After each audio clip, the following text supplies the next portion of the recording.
Саламатсыздар, урматтуу биздин кардарлар. Биз азыр 5 күнгөйдө курулуп жаткан объектибизде келдик.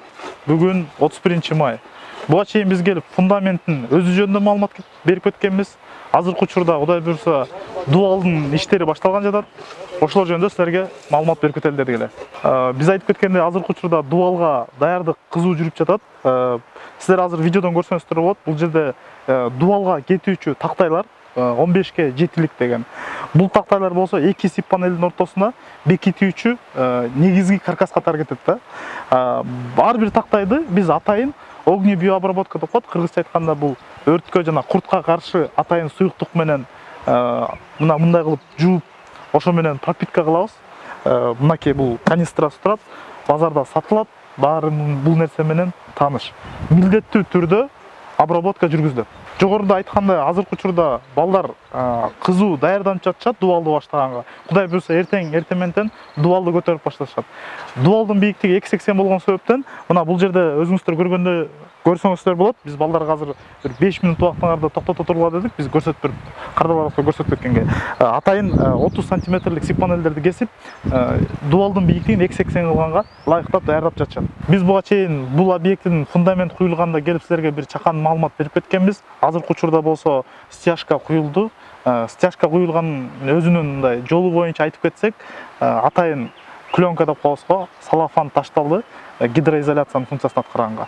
Анын үстүнөн пенопласт ташталды, пенопласттын үстүнөн сеткамак коюлуп, анын үстүнөн стяжка куюлду да. Стяжка куюлган соң цемент дайын болгондон кийин биз дуалга дайындык көрүп баштадык. Көп учурда бизден сурашат, кантип сип панель фундаментке бекилет депчи. Биз ошол жөнүндө силерге азыр көрсөтүп берели дедик да. Мынакей бул видеодо көрсөңүздөр болот. Тактайлар жатат. Тактайдын астында болсо эң биринчи толь турат. Тольдон кийин тольдун үстүндө сталкер жатат. Сталкердин үстүнө болсо атайын бекитүүчү тактай жатат. Тактай болсо фундаментке болсо шахматный порядокто болгондой болттор менен, анкерлык болттор менен бекитилген. Ушунун үстүнө анан сип панелдер кийилип бекитилет.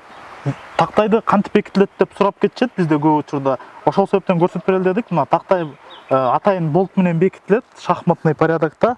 Баарыбызды кызыктырган суроо бул фундаментке канча каражат сарпталды деген суроо да.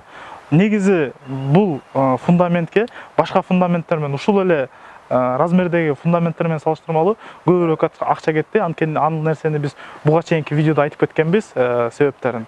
Мен стяжкасы менен фундаменттин өзү, подложкасы бардыгы бириккенде 250 000 сом материал жана балдардын эмгек акысы менен сарпталды.